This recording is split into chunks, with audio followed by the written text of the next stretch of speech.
Hi friends, உங்க எல்லாருக்கும் என்னுடைய அன்பான வணக்கம். இது ஷர்மிளா பிராங்கோவின் உடைந்த மனதில் உடையாத காதல் நாவல் பகுதி 5. வாசிப்பது ஷர்மிளா பிராங்கோ. வாங்க ஃப்ரெண்ட்ஸ், தொடர்ந்து கதையை கேட்கலாம். வைரா கால் கொலுசு உதயாவின் வெற்று மார்பில் கிடக்க அதை ஆசையாய் வருடும் அவன் இதழ்களில் விரிந்திருக்கும் அந்த புன்னகைக்கு எவ்வளவு அர்த்தங்கள். அவளை அவனுக்கு பிடித்திருக்கிறது, மிகவும் பிடித்திருக்கிறது.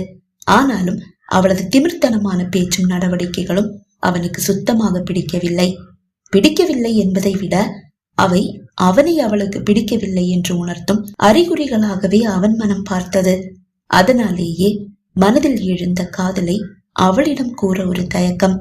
எங்கே கேலி செய்து தன்னை தலை குனிய செய்து விடுவாளோ, தாத்தா பாட்டியிடம் கூறிவிடுவாளோ? அதில் கூட தவறில்லை.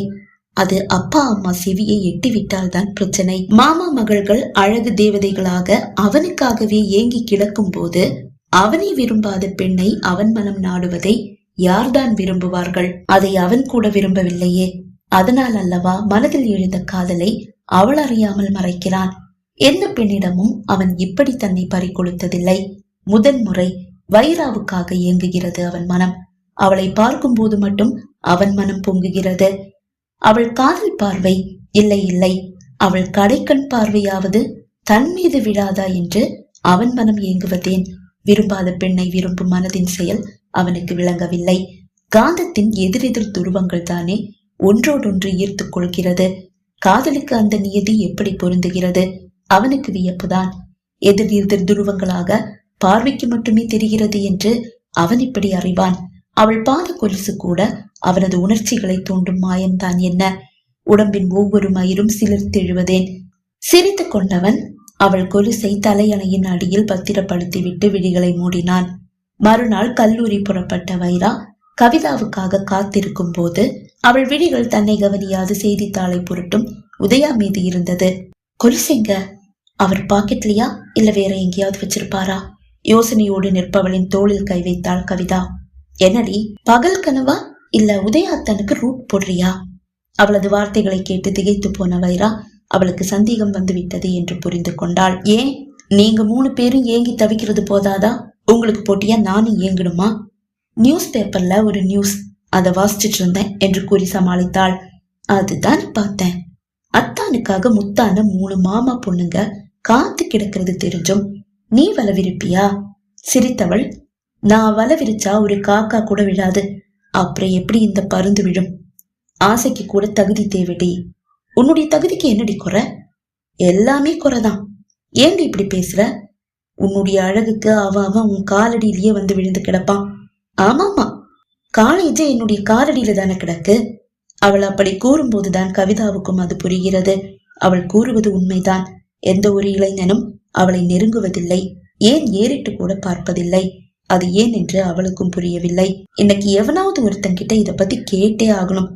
மனதில் நினைத்து கொண்டாலே தவிர அவளிடம் கூறவில்லை. செய்தித்தாளில் மிகவும் தீவிரமாக மூழ்கி ஏதோ செய்தியை வாசித்துக் கொண்டிருந்த உதயா உண்மையிலேயே வைராவை கவனிக்கவில்லை. வைரா கவிதா இருவரும் கல்லூரி வந்து 1 மணி நேரம் ஆகிவிட்டது. அப்போதுதான் கவிதாவை தேடி அந்த செய்தி வந்தது. அவளது தாத்தா தவறிவிட்டார். அம்மாவின் அப்பா. அவளது வீட்டார் அவளுக்காக வாசலில் காத்து நிற்பதாகவும் உடனே செல்லுமாறும் பியூன் வந்து கூற, வைரா, நீ சாயந்தரம் பஸ்ல போயிடுவல, காசு எதுவும் வேணுமா என்று கேட்டவள் தன் பேகை எடுத்து தோளில் மாட்டியபடியே எழுந்து கொள்ள, காசெல்லாம் என்கிட்ட இருக்கு, பேக் எடுத்துட்டு எங்க போற? அதை இங்க வை, நான் வீட்டுக்கு போகும்போது கொண்டு போறேன், நீ கிளம்பு. தேங்க்ஸ் டி என்றவள் ப்ரொஃபஸரிடம் கூறிவிட்டு வேகமாக நடந்தகன்றாள். மதிய உணவு வேளையான போது கவிதாவை அழைத்த வைரா, சடங்கெல்லாம் முடிஞ்சிருச்சாடி என்று கேட்டாள். இல்லடி, ஒரு மாமா இன்னும் வந்து சேரல, சாயந்தரம் தான் வந்து சேருவாரு. சடங்கு ஆரம்பிக்கும் போது 5 மணிக்கு மேல ஆயிடும். அப்படியா? நீங்க வரும்போது 10-11 மணியாவது ஆயிடும். இங்க இருந்து வீடு வந்து சேரணும்னா 3 மணி நேரம் டிராவல் பண்ணணும். ஓ அப்படியா? ஏண்டி கேக்குற? இல்லடி, நீங்களும் வீட்டுல இல்ல, ஊரை சுத்தி பார்க்காம கொஞ்ச நாள் ஆச்சுல, நானும் அப்படியே ஊரை சுத்திட்டு மெதுவா வீட்டுக்கு போலான்னு தான் கேட்டேன். ஓ அப்படியா? சரி சரி, அங்க இங்க சுத்திட்டு ஏதாவது வம்புல போய் மாட்டிக்காத. நீ வாய் கொடுத்து வம்பு இழுக்கிறவ. சீக்கிரமா வீடு போய் சேரு.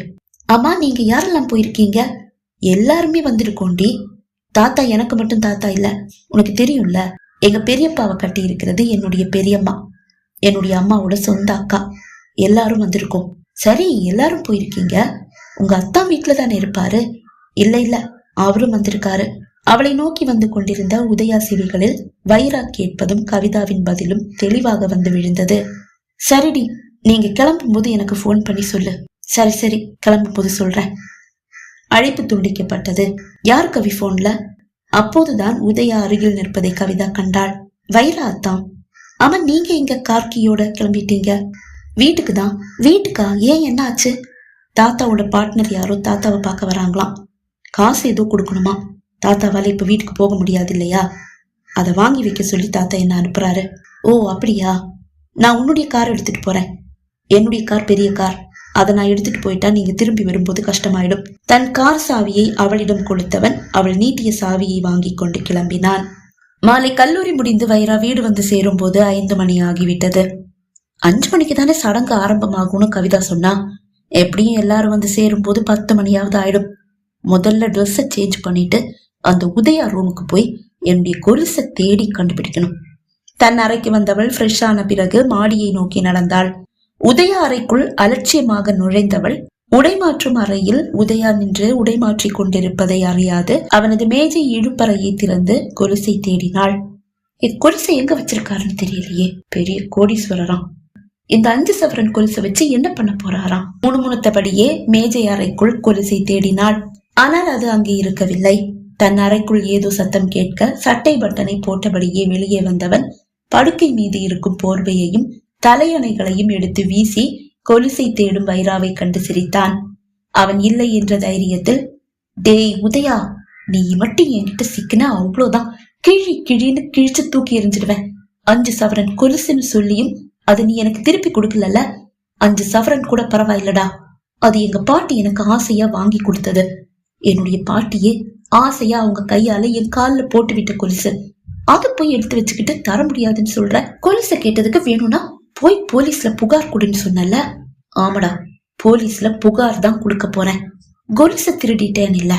கொலுசு கிடைக்காத கோபத்தில் தூக்கி வீசிய தலையணை ஒன்றை எடுத்து அதை படுக்கையில் போட்டு உதயாவை அடிப்பது போல் அடி அடி என்று அடித்தபடி கூறியவளின் அருகில் வந்து அவன் நிற்க ஏதோ நிழல் தன் மீது விட தலையணையை அப்படியே படுக்கையில் போட்டுவிட்டு மெல்ல தலை உயர்த்தி பார்த்தவள் அவனை கண்டு அசடு வழிய சிரித்தாள்.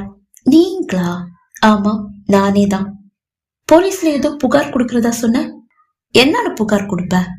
அது நான் சும்மா சொன்னேன். மெல்ல ஒவ்வொரு அடியாக எடுத்து வைத்தவள் அவனை தாண்டி செல்ல முயல அவள் சுடிதார் துப்பட்டா இழுபட்டது. அப்படியே நின்றவள் அவன் தான் சுடிதார் துப்பட்டாவை பிடித்து இழுக்கிறான் என்று நினைத்து சட்டென்று திரும்பி கையை வீசி அவன் கன்னத்தில் பலார் என்று அறைந்தாள். அடி விழுந்ததும் விழிகளை மூடிக்கொண்டவனை கோபமாக பார்த்தவள் சுடிதார் துப்பட்டா கண்ணாடி டீப்போ இடையில் சிக்கி இழுபடுவதை கண்டு ஆடி போனாள். விழிகளை திறந்தவன் அவளை கோபமாக முறைத்தான். சாரி, நான் தெரியாம. நீங்க தான் சுடிதார் துப்பட்டாவை இழுத்தீங்கன்னு நினைச்சு. அவளால் அதற்கு மேல் பேச முடியவில்லை. அவசரமாக துப்பட்டாவை விடுவித்துக் கொண்டு அவள் ஓட முயல அவள் கையை பிடித்து இழுத்தவன் ஓங்கி அவள் கன்னத்தில் அறைய முயல விழிகளை இறுக்கமாக அவள் மூடிக்கொண்டாள். ஆனால் அடி அவள் கன்னத்தில் விழவில்லை. மெதுவாக விழிகளை திறந்து பார்த்தாள். உயர்த்திய கரத்தை அவன் கீழே இறக்குகிறான். நான் அடிச்சா நீ தாங்க மாட்ட. செவிடு பேர்ந்துடும், பல்லு அத்தனை தரையில கொட்டிடும். 3 தடவை நீ என்ன அடிச்சிட்ட. எதுக்கு மேலேயும் உன்னை சும்மா விட்டா இனி உன் கை எனக்கு எதிரா நீளும். அதை அப்படியே விடக்கூடாது. அதான் சாரி சொல்லிட்டேன்ல. சாரி சொன்னா சரியா போச்சா? கோபமாக அவன் கத்த. வேற என்ன பண்ணணும்? காலில் விழுந்து விழுந்தா மன்னிப்பு கேட்கவா? விழு. காலில் விழுந்து மன்னிப்பு கேளு. சாரி. சட்டென்று குனிந்து அவன் பாதத்தை தொட்டவள் அதே வேகத்தில் அங்கிருந்து ஓட முயல மீண்டும் அவள் சுடிதார் துப்பட்டா இழுபட்டது. மீண்டும் டீப்போவில் சிக்கி கொண்டதா என்ன? தலையை திருப்பி பார்த்தாள். ஆனால் இப்போது அவன் கரத்தில் தான் சிக்கி அது இழுபடுகிறது. அதான் சாரி சொல்லிட்டேனே. காலை தொட்டு மன்னிப்பு கேட்டாச்சு. அப்புறம் என்ன? துப்பட்டாவை ஒரு இழுதான். அவள் வந்து படுக்கையில் வீழ்ந்தாள். அவளை நோக்கி அவன் அடி எடுக்க அவள் உடல் நடுக்க ஆரம்பித்தது. அவள் அருகில் வந்தவன் சட்டென்று குனிந்து படுக்கையை மேலே உயர்த்தி அதன் அடியில் வைத்திருந்த கொலுசை வெளியே எடுத்தான். இந்த கொலுசு உங்க பாட்டி வாங்கி கொடுத்ததுன்னு சொன்னல? ஆமா. உங்க பாட்டியே உன் காலில் போட்டு விட்டாங்க? ஆமா. குனிந்து அவள் காலில் அந்த கொலுசை அணிவித்தவன், இனிமே இந்த கொலுசை பார்க்கும்போது உனக்கு உங்க பாட்டி ஞாபகம் வராது, ஏன் ஞாபகம் தான் வரும். அவுட். தப்பித்தோம் பிழைத்தோம் என்று அங்கிருந்து ஓடி வந்து விட்டாள் வைரா. பகுதி 5 நிறைவடைந்தது. பகுதி 6 உங்களை சந்திக்கும் வரை விடைபெறுகிறேன். நன்றி, வணக்கம்.